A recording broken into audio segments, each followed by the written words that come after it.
अस्सलाम वालेकुम नाज़रीन, मां आहियां शुएब अली उमरानी ऐं तव्हां ॾिसी रहिया आहियो BR टाइम न्यूज़। सभ खां पहिरियां शामिल कंदासीं हीअ रिपोर्ट। पीपल्स पार्टीअ पारां सेनेट ऐं ज़िमनी चूंडुनि में हिसो वठण वारे फ़ैसिले खां पोइ PDM जो अहम इजलास। रायवेंड में मौलाना फज़लुर रहमान जी सदारत हेठि पार्लियामेंट तां इस्तीफ़ाऊं, सेनेट चूंड में हिसो वठण या न वठण ऐं लॉन्ग मार्च बाबति गौर। नून लीग अॻवान मोहम्मद ज़ुबैर चयो आहे त अॼोके इजलास जे फ़ैसिले बाबति ख़ुशख़बरी ॾींदासीं। इजलास में मरियम नवाज़, महमूद खान, अचकज़ई, आफ्ताब शेरपाओ ऐं ॿिया शरीक। नवाज़ शरीफ, आसिफ ज़रदारी ऐं बिलावल वीडियो लिंक ज़रिए शरीक।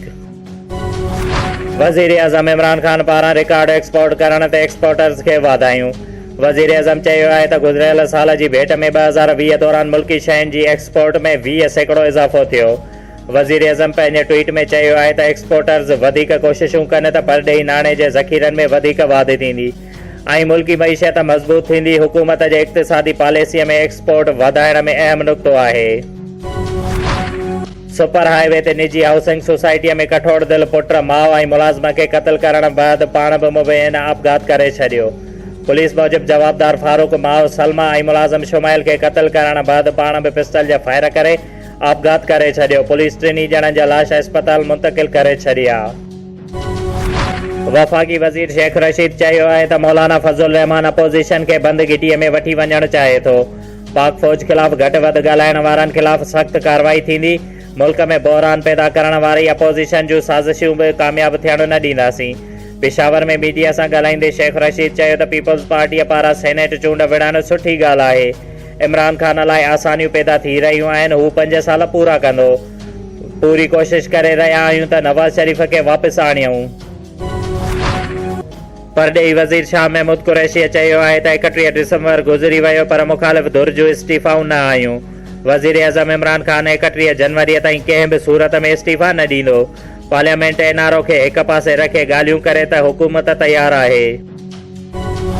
सूबाई वज़ीर नासिर शाह चयो आहे त PDM में के बि इख़्तिलाफ़ न आहिनि।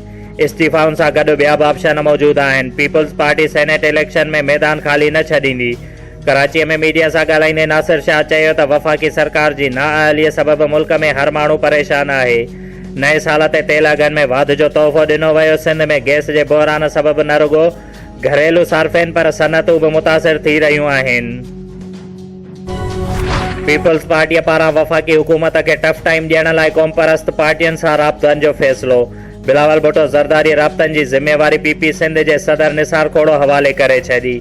निसार खोड़ो JSTP सरबराह कादिर मंगसीअ सां मुलाक़ात जो इम्कान। कराचीअ में प्रेस कॉन्फ्रेंस कंदे निसार खोड़ो चयो त मुल्क में सूबाई ख़ुदमुख्तियारीअ ते हमिलो थियो त जंग कंदासीं। बेटनि ते कब्ज़ो करण जी कोशिश करण वारा रुॻो सिंध न पर बलोचिस्तान बि विञाईंदा। सीनियर सहाफ़ी press club Nawab Shah member Ali Raza Baloch ऐं BR टाइम न्यूज़ जे डिस्ट्रिक्ट रिपोर्टर जब्बार बलोच जी वालदा मोहतरमा रज़ा इलाहीअ सां हिन फ़ानी दुनिया मां इंतकाल करे वई, जंहिंजे नमाज़ जनाज़ा में शहर जे मुअज़्ज़िज़ीन, सियासी समाजी माण्हुनि ऐं ऑफिसरनि शिरकत कई।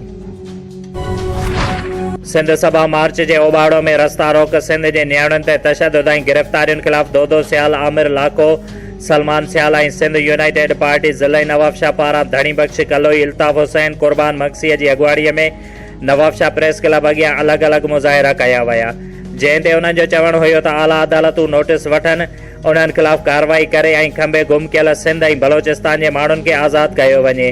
अगरि मथनि को इल्ज़ाम आहे त खुलियल अदालतुनि में खेसि पेश कयो वञे। हुननि आला अदालतुनि खे नोटिस वठण जी अपील कई आहे, न त ॿी सूरत में एहतिजाजी तहरीक हलाई वेंदी। उन खां अलावा कराची, हैदराबाद, नौशर फिरोज़, सक्कर समेत सिंध जे मुख़्तलिफ़ शहरनि में पिणु एहतिजाजी रैलियूं ऐं मुज़ाहिरा कया विया। शुएब अली उमरानीअ खे ॾींदा इजाज़त। वधीक ख़बरुनि ऐं अपडेट्स लाइ ॾिसंदा रहो BR टाइम न्यूज़।